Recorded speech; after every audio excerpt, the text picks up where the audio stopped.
everybody. Welcome to Improv FAQ at Length. This is a series of longer conversations about improv topics that have long questions surrounding them. I'm James Quesada. And I'm Bob Wick. And we also have a very special guest with us. It is Margaret Edwartowski. Thank you for joining us. Thanks for having me. Yeah, of course. Margaret is a director, director of the home team, and a writer, performer, improviser at the Plant Ant Theater in Hamtramck in Michigan. And we're very excited to talk to you about playing grounded in improv is going to be the topic. So, Margaret, I was just curious to kind of like frame the conversation. How do you think of grounded improv when it gets brought up in conversation, or if students kind of ask you, like, how do I know if I'm doing grounded improv? Well, it's funny when you sort of told me what our topic we'd be talking about was. I was like, perfect, because it's very much at the center of where I like to come from improvisationally. To me, playing grounded, because I come at this, from an acting background first, is really about connection and these are going to be all cliches, but connection and staying in the moment and being really true to that moment versus, I feel like there's sort of two settings for us as players. There's that, like, looking for the bit, like, where's the game, the head and the balls, basically. And for me, ground is playing from the balls and the guts, where it's like, 10,000 bits can go by. It doesn't matter, because I'm here in this place being kind of patient and really trying to build a foundation to work from. So yeah, I think that grounded, it sounds like is more about playing from like an emotional acting place for like the reality of the character. Does it matter to you if it's like, or I guess, like, how do you keep things grounded when it's like kind of in fantasy or sci-fi world, or like, you know what I mean? I mean, look, whether you're writing or playing something that's already been written, you're coming from a base of a character that has a want and a set of feelings. And those can vary, but just constantly folding back into some of those basics will always keep you grounded. So if you catch yourself thinking like, oh, I could be saying something funny here, the audience really likes the other guy I'm on stage with better than they like me, all those things that go through your head that pull you out of those moments, I think you just keep coming back to, who am I? What do I want? What am I feeling? And I think that can be a grappling hook for you. Yeah. Okay. So and I think that's super useful. I don't think I've ever really heard it framed that way, because grounded, usually I think about like what the kind of content or subject is, but like it seems like a really useful, it's also useful to be like, well, are you in your head or are you in the character? You know what I mean? Keeping yourself in the mindset of what the scene is feeling and doing. That's cool. I think and that's when I think one of the things that's more challenging about improv than acting, and actors will roll their eyes at me, but when I get shit from people who are actors, right, about going into improv and doing, shows for beer money in front of a screen that people are trying to watch the hockey game. I'm like, there's a reason. Oh, hey, that's my assistant with the coffee. There's a reason why you're not doing this, and it's because it's harder and a little scarier. And part of that harder part is that we have this giant part of analysis going on in our head because we're playwriting while we're playing it. The last time I did an actual play, and it was already written, I was like, okay, we have this. Why do we have 4 weeks of rehearsal? The play's already written, right? What else are we going to do with all this time? Yeah. So I think, I don't remember where we started off, but the point is, like, those same elements are the same whether you're coming to a role from as an actor or an improviser. You can only really control the character and how they react and what they're feeling. Yeah. Yeah. And but like being authentically tapped into it is really important skill to be able to tap into. So when you if there's like a student or a performer who's having a really hard time tapping into those grounded qualities, are there kind of go-to ways that things that you tend to see that are challenges for people who have a hard time playing grounded, and things you do to? Yeah, I mean, honestly, for me as a teacher, one of the main things I find myself constantly doing is I don't want to say stopping people, but stopping them to point out something that they missed that was going on and what the other person was doing. So to me, it's going to be like, stop. What did they just say to you? That's like my whole teaching. That's my notebook on how to teach. Stop. What did they just say? Because you're already writing this plot B, C, D, and E, right? It's already here. So I think for me, the thing that I'm constantly redirecting with students, especially those who seem to be more from the playing from the head place, is slowing them down and focusing them on the other person so that they're actually like listening and taking it in, which seems to help. But absolutely. Yeah. So and then I'm curious because like I totally know what you mean by the head and the balls, and for me, I've come across that head, heart, and X factor, and the heart would be like the emotional and sort of being in the body of your character and being physically present in the world of the scene. Mm-hmm. There's also like the X factor, I think, is a really useful category too, because some people who are really, really present, and I put myself in this category too. If I'm really, really present, I get into a place of being like really mischievous and sometimes wanting to break the fourth wall or do absurd or surrealism type things. And what's your experience kind of working with people that have those impulses?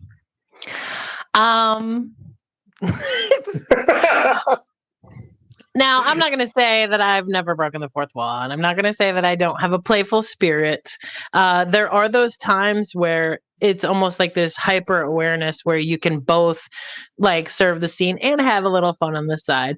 But I will say, and anybody who's been on a trip with me knows, I do have a tendency to be more eye-rolly and attribute some of that behavior more to the boys in the group who get a little shiny objects. Yeah. So I do tend to be a little bit more like, we were over here doing a thing. Can you just, Yeah. So I get to be a little stodgy on like, I'm having a moment. Don't break out of the moment to do this other thing. But on the other hand, I can't deny that some of the most, sorry for the word, magic things I've ever seen in improv kind of come from that X Factor place. So I would say I probably don't lead out of that. It's usually a like, I got inspired and went down that road, but usually it's stop entering. Yeah, I'm that guy. I'm sorry. Yeah. I feel like the danger with it is that it's so appealing, but it only can be effective if it really is this rare magical spice that it's like a unicorn, right? You're like, when it shows up, it's going to be awesome. But if there were unicorns everywhere, we would stop caring, or we'd be like, get out of the way. Oh man, these sharp ponies are everywhere. Well, and then I think also as teachers, you guys, I'm sure, have experienced that, seeing that fucking light bulb the first time one of your students has one of those X Factor moments, and then they go, it's like that, I want to do everything high. It's like that thing, where it's like, like I'm going to do it in the next scene and the next one, and and like, and then that garage sale character or whatever it is like, oh, they're back. Good. We don't have any self-control. So I think I'm a little burnt by that. So I tend to stay away a bit, but I do think there's value there. Yeah. With, caution. Yeah. Some self-control. Right.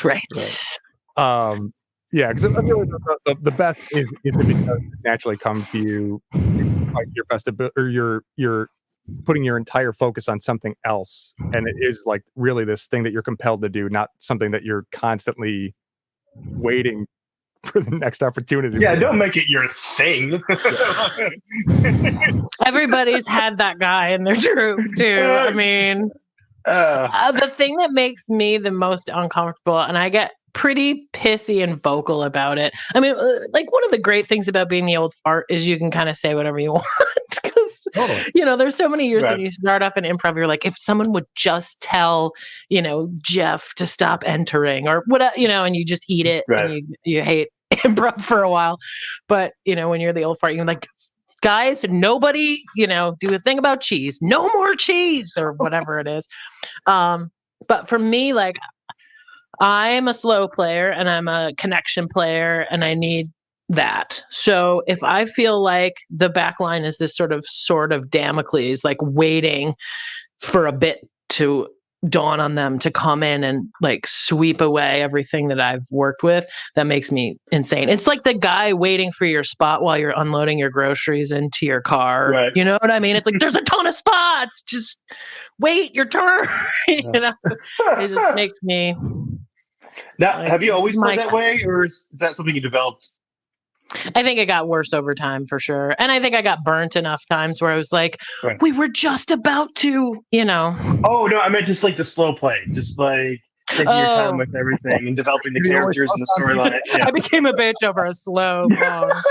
Yeah, I haven't said anything in 12 minutes. I just decided to throw some shade while my internet finally started working. Because that's the kind of asshole I am. I mean, no, I came right out the gate like that. No, I should have been more specific with the question. Yeah, nice interview. Yeah. Yeah, I think it did. I mean, time slows you down too. But also, I think that same analogy about, starting off and wanting to do the everything bagel every time versus, learning how to play. I mean, I remember the aha moment I had about like letting other people do some of the work, and it was on main stage downtown doing a scene with Larry Cable. And instead, because I thought if you supply the who, what, and where, you're doing A+ work, right? Because you've put it all out there, and so I did it all. And then I just didn't have much, so I just put it like a where, a who, or whatever. And he came back, and I was like, oh, he puts information in the basket. Oh, it took me a while to get style, I guess. Do you think that, like, does that come from being, actor, writer? Is that where it was coming from? Is that like, okay, if we're gonna get our scene going, this is the list of things we gotta get done with? Yeah, I'm also a pleaser, and I also came to this like, I had a theater degree, but my improv was basically like I'd played freeze tag and did a commedia show in college. I mean, I think I was a character actor and funny, but I didn't have any training, and they hired me right into the touring company. So there's a little bit of like fake it till you make it going on there too. So, as soon as, and I mean, if you give me a note, I will take it. So, we were sort of being trained as we went and given all this information. So if it's soon as like, who, what, and where, okay, all right, I will do all of those. You don't have to do any of them. I got it for you. Yeah, and I guess that is kind of like the opposite end, a pitfall on the opposite end from where those like X Factor people are, is like you said, like trying to do too much or carry too much of the load, and being convinced that is the A+ that you're like, I think it blows in one set. So Yeah, even to the point where it's like, I mean, I set that whole scene up for you and you didn't play the character that I laid out for you. You're welcome. But it's like getting stuck. Go ahead. Oh, it's like getting stuck with the smart kid during a group project. Just bring the whole thing the next day. Like, my dad helped. Like, yeah. Okay, well. And they don't really want your input, even if you're willing to do the work. It's like, did you just read the page that I wrote for your part of the presentation? Yeah. Your lines are highlighted. I actually got in trouble for that in 3rd grade for a thing about vision that I had to do. For hogging the stage. My mom worked at an optometrist. I thought I was the expert, so yeah, I got this. A thing or two, guys. Yeah. But so, yeah, and the other thing that kind of that comes to mind is being from an acting background, and I think maybe like Mick Napier has this interview where he talks about the first generation of improvisers being taught by actors, and then eventually improvisers teaching improvisers is the thing. And is there a way? You pointed out the stopping people and just asking like, what did that person just say? Mm-hmm. Which I think is a great tool for just listening and being committed to the scene. Are there other things that you find maybe students seem to be missing if they don't get theater backed improv training? Yeah, it's funny. I did one of my day job with Y Arts, the YMCA in Detroit. We partner with the Detroit Creativity Project, and we do the Improv Project, which is free improv classes in Detroit schools with local improvisers. And we get to, DCP is amazing for this because we get to like dream pick like trainers. So we brought in Michael Gelman a couple years ago to train with us. And I had worked with him for years. And then he, really just like the first 45 minutes was just like him telling improv history. And we were all like, and a lot of what he went on to is like, I create improvised theater. I don't create improv, thing. And I'm, back there like, cause I get a little snooty about it, to be honest. Because I feel like there's a truth thing, that not having that acting training, you miss out on. And I know I'm a snob, so bear with me, but yeah. I think there is a level of dramatic analysis that you miss out on. I think that there are, for me, one of the bigger challenges are some of just sort of the conventions of the theater and behaviors that you're sort of taught when you're trained to be an actor, as well, but also, some of the respect for your own work, and for the characters that you create, and for and ways that you interact with people and do or don't feedback to them about their choices. Some of that, and then also, just sort of some of that really deep core of being in what you're doing. I think some of those things are missed. But on the other side of the coin, because that was what you said, like our first generations at Second City in Detroit were all people that had BFAs.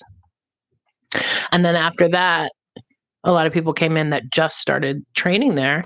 But then you get like a Tim Robinson or a Garrett Fuller or like some people that are like meant to do this and, might have wasted 4 years on a degree, that they could have been out there doing the stuff. So I don't know everything. I think acting training is really good. It makes a difference if you're an improviser, take an acting class. But, Yeah, and I feel like it eventually comes down to knowing what you want to do, or like the style that you want to be involved in. Like, if your goal is to create more character, narrative-based work, then that's an important thing to know and to find your people to do that with. And we mentioned Isaac Kessler and Ken Hall, Two Man No Show, a lot on here because they just have such an unusual style, and there's a lot of clown infusion and engaging the real people in the real world. And if that's the type of thing that you want to do, it's good to know that too. But otherwise, yeah, I imagine one of the toughest things is to kind of mix styles without a clear declaration of what we want to do as a group. It's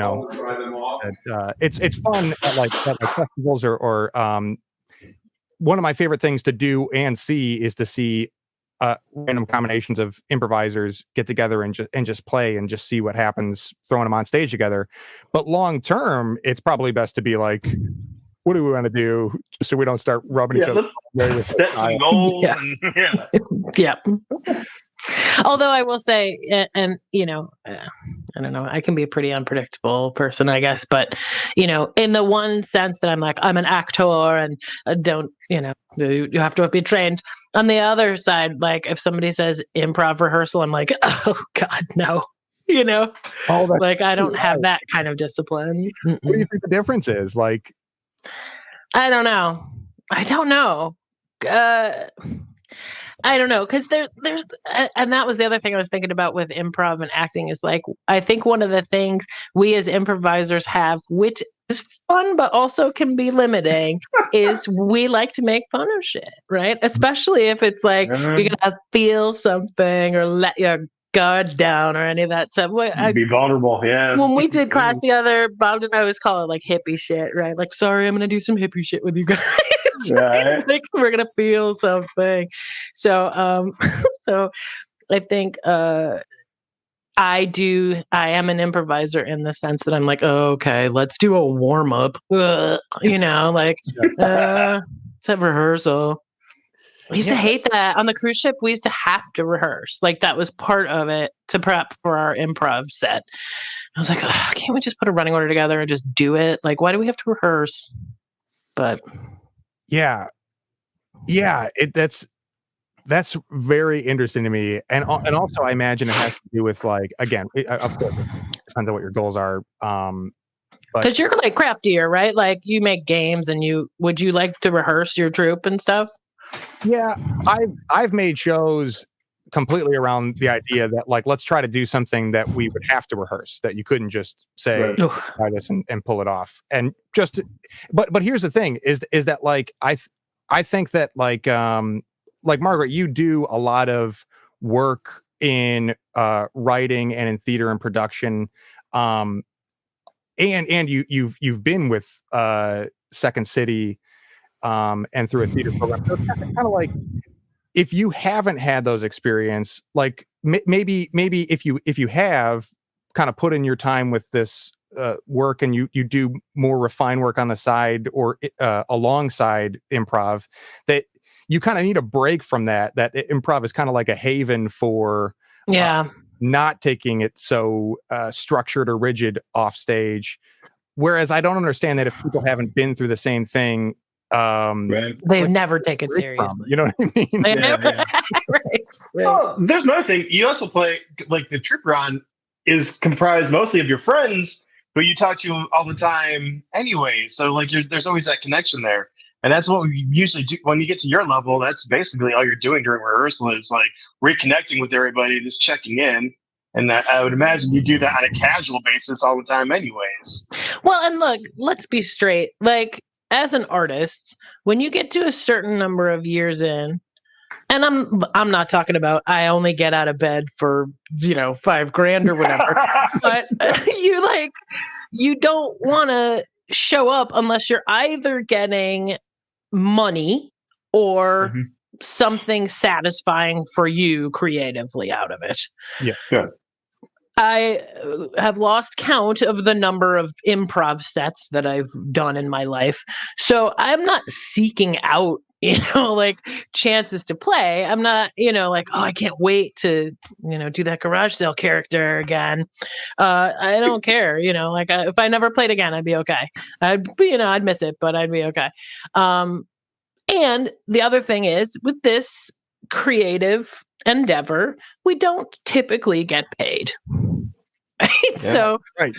So if I'm not seeking out fun and I'm not getting paid, I don't need to rehearse too. Like, what's the fun of that? Right. And also, I think once you have a family and other obligations, then it's borrowed time, your creative time. So Yeah. for me, that's mostly writing now. So I don't, volunteer to rehearse, but I have had very productive and important rehearsals in my day. Yeah, brilliant. Well, speaking of, Go ahead. go ahead, James. Well, speaking of writing, how are the plays with your son coming along? Are we going to see those soon? Or I love those so much. You did? Oh, Yeah. Well, it was funny because immediately now quarantine, then you're a teacher, right? And then I said to my kid, he's like, well, this is the time when we have choice time. I'm like, well, what do you do during choice time? He's like, I was like, what's your favorite thing? He's like, dramatic play. And I was like, what? Yeah.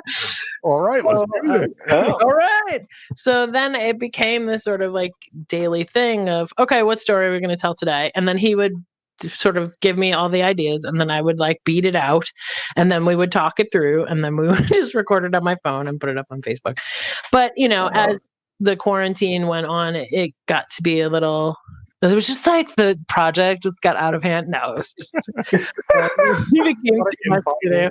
But when we were up north, I was last week, I was like, oh, we should do a play, but we didn't. So we'll need to do a couple more. I mean, I have a love-hate relationship with what an actor that kid is.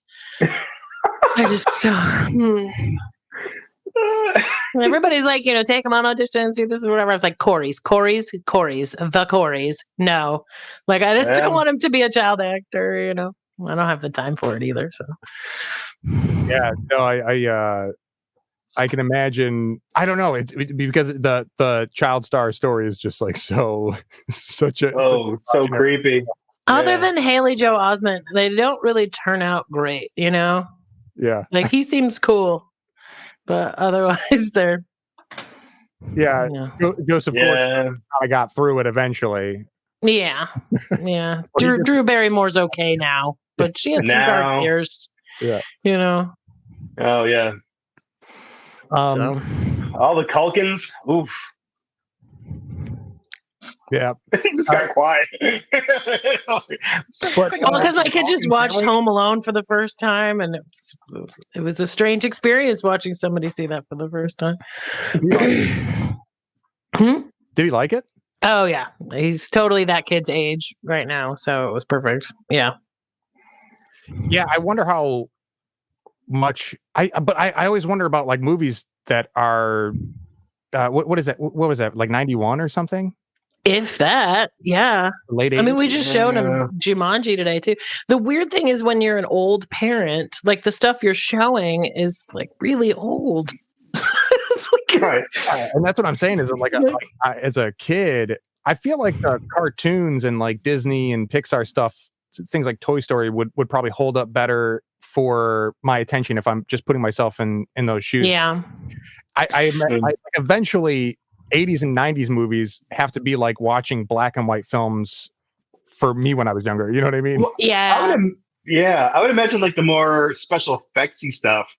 Because I remember my mom trying to show me like Escape from Witch Mountain, and there's a part where they possess some like mannequin dolls, and I was like, "Oh, this is bullshit." Because I just saw like Jurassic Park, and that was a real dinosaur. This I can see the strings within the strings. No, thank you. Oh, we just watched Jurassic Park because my kids, obviously, there's like a legal requirement for dinosaur fandom between the ages of like 5 and 8, I think. Right before Ninja. Yeah. Yes. But I was like, he plays the Lego game of Jurassic Park. I was like, oh, well, this will be too scary. The movie's too scary. And he's like, no, I can watch it. And he like, nothing. And I'm over there like, so scary. Like, totally fine. 6 years old. Like, let me see the second one. Right. Yeah, I grew up watching. I remember the Terminator 2 came out when I was like 4 years old. And, did you see it at that age? In the theaters, yeah. No way. Yeah, because I have Well, I'm my trying not brother, to judge. my brother and I both have this memory of it might have been I don't know. We both have the same memory of being in a movie theater and the power going out during Terminator 2 because of a tornado or thunderstorm or something. Oh my Um, gosh. and so, yeah, that's like a standout memory of ours that like we were seeing Terminator 2 at the age of 4 and 5 or 5 and Oh, 6 that's if it was funny. like, dollar theaters. All right. Yeah. Um, but so hopping back over to playing Grounded, and on the topic of writing. Oh, improv. Right. Yeah. Oh, this is our Jurassic You don't want Park to talk about my podcast? kid for 45 minutes? Okay. Um, do you?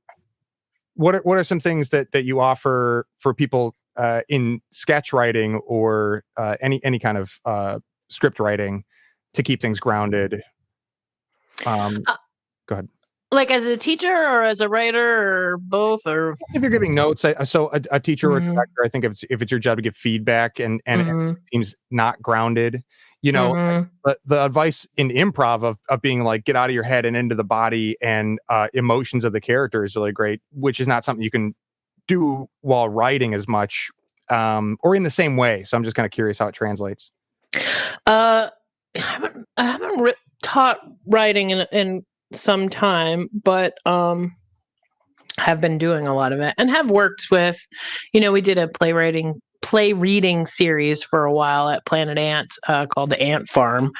And that was really, really valuable, I think, in the sense of, getting to have your stuff read by actors and then get some feedback from the audience. And right now I'm in a place where I've sort of stepping into fiction, which is a much lonelier place, and you really have no idea what any of it looks like. But working with students or other writers and giving feedback for me, because everything I've done has come from such a character base, it's really always about folding back onto that stuff. I mean, I hate to sound like a broken record, but it really is sort of the same as playing, you know, in acting school like I went to acting school in theater school. They would tell you, sort of the function of theater is oh no, I'm gonna forget it. I have mom disease. It's like I want this and I'm going to change the way you think. There's a better way of saying it, but it's basically like, every single thing is driven by your character's wants. One of the things that I'm struggling with in fiction is internal conflict. Because mostly I'm like, I don't know about structure as a writer. Like I write as an improviser. I just dump and edit, right? Whether it's sketch or a play or a novel or whatever. Just like tell the story, be true to the story, and then go back and edit it. So it's a matter of, like you get, notes back about your internal conflict. I'm like, what is that? What's internal? Like, well, how do I make it stronger? I don't know, but no, I don't think you can ever go wrong with who's this character. Tell me one or two basic truths about them, where they're coming from and what they want. And then you'll always be able to get it back to the foundation. Because here's the thing, if you find yourself doing this as a writer, especially if it's something you had to do any kind of research about, you have to make all these decisions about what stays and what goes, right? Mm-hmm. And if you find yourself putting things in that are just like, well, that's a cool idea, right? That's probably not going to be grounded. That's probably, a little extra frosting for the cake that you didn't need. Yeah. But it's a cool idea. Yeah. So I get really fixated on this question too, about like, because I love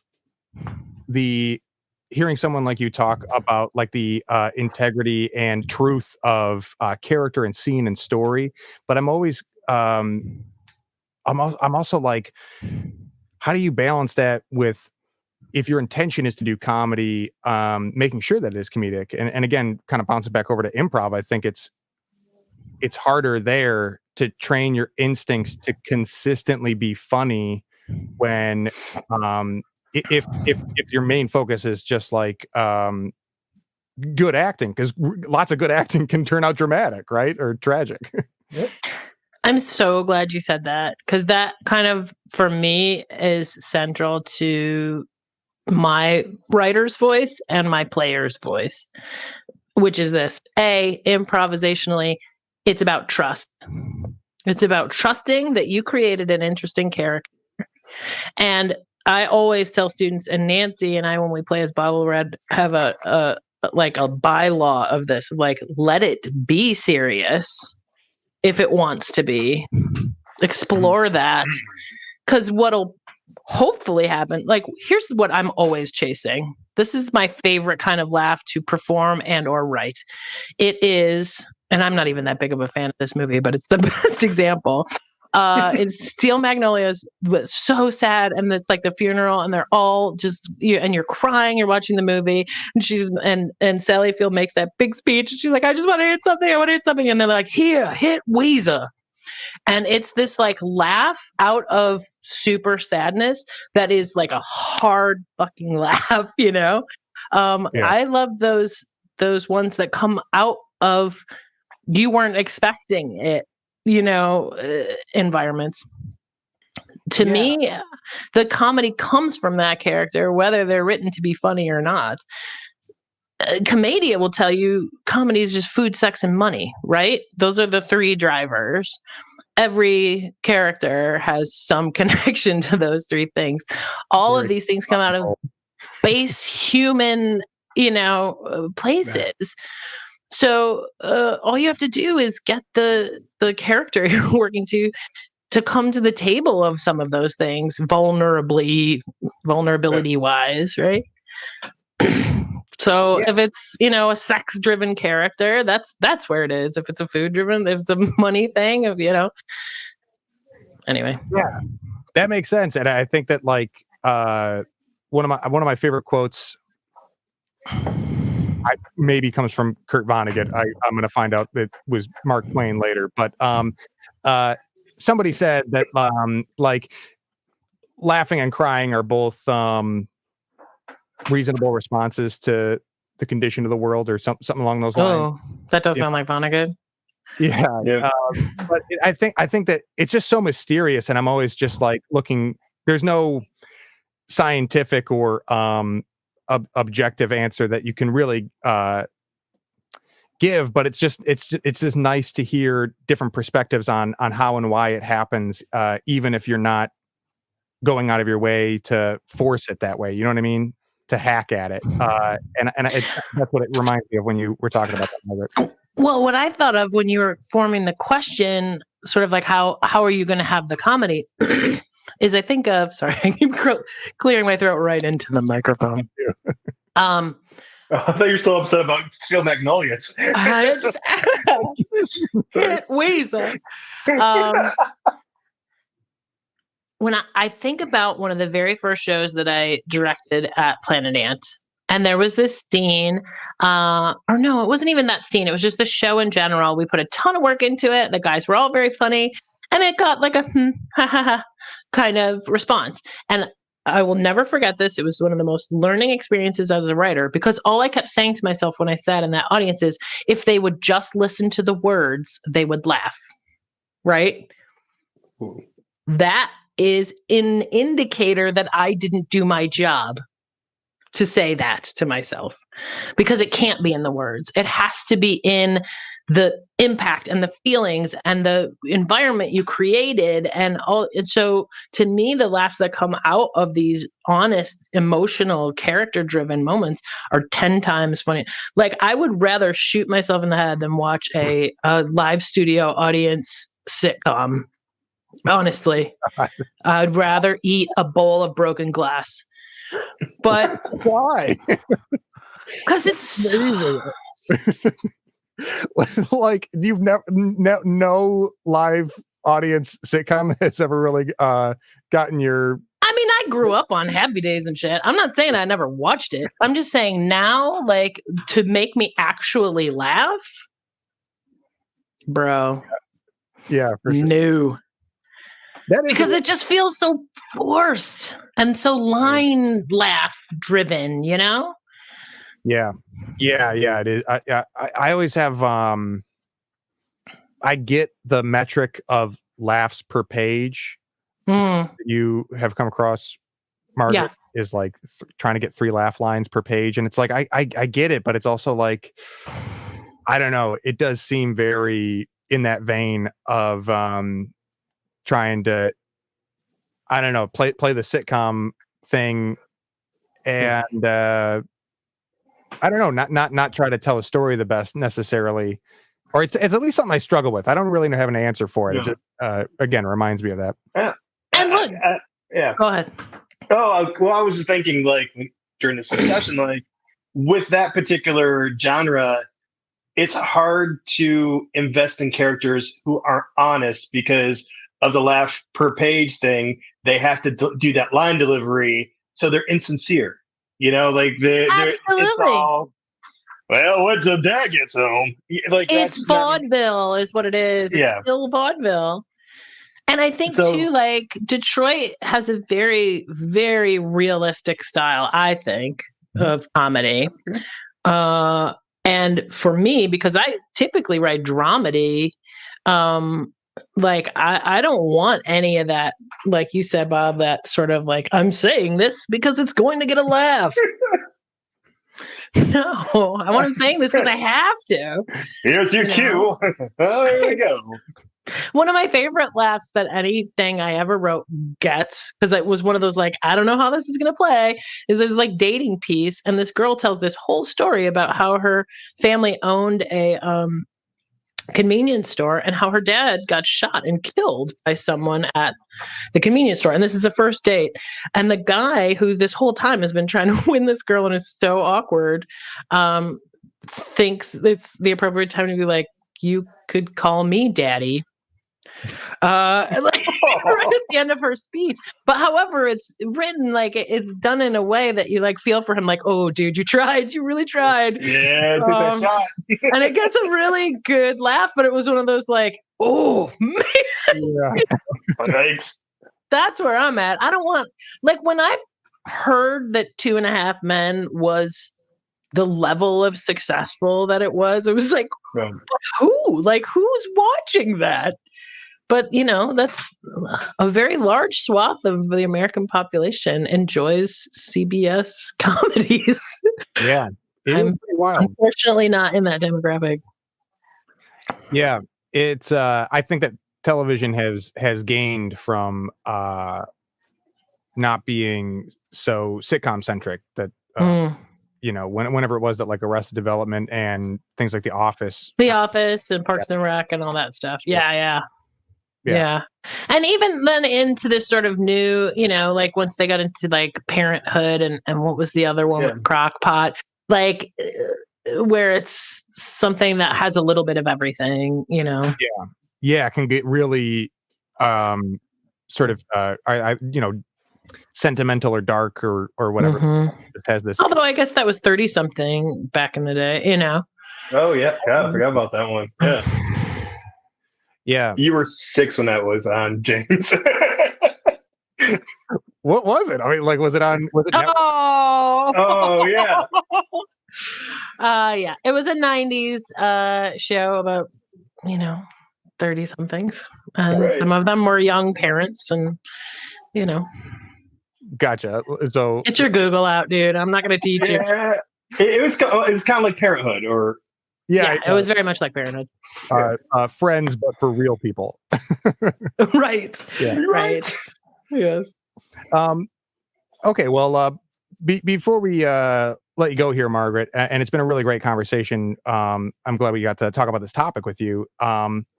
What do you have some really great things going on? A new show. Would you mind telling us about that? Yeah. I just started it, and it's a monthly streaming show through Planet Ant and Hamtramck. So that's on their YouTube and Facebook. But it's called Hey Gurrrl, and it's about women in comedy. And I have like 3 guests once a month, and we talk about what it's like to be in this industry as women. Awesome. Yeah. And so you've had your first episode, and it's going to be a monthly show, correct? Yeah, usually the first Saturday in the month. So September 5th will be our next one. Okay, great. That's So exciting. where can I find it? On the Planet Ant website, on the Planet Ant YouTube page, and also Planet Ant's Facebook. It streams to both of those live, Cool. and then is recorded and available on there after the fact too. That was speaking of ages, like I was like, so how do I promote this? What do I say? And they're like, just say it's going to be on. I'm like, on what? Yeah. And then people my age and older are like, but how do I watch it? I'm like, Oh, I'll send you a link. Like, Totally. Yeah. Awesome. Well, yes, again, it's Hey Gurrrl, and it's once a month, first Saturday of the month, and on Planet Ant YouTube and Facebook. Yes. I can't wait to see it continue. And thanks again for joining us, Margaret. It's been really Thanks great. for having me. Yes, thank you so much. Listening to my cantankerous ass. No, honestly, it's like we should all. Oh, it was worth it just to hear James go, "Hey, girl." Hey, girl. So yeah, that's my whole goal, is to just get the women on there. Like, hey, girl. I love it. Hey, girl. Very cool. Thanks for joining, and we'll catch you next time on Improv FAQ at length. Bye. Bye.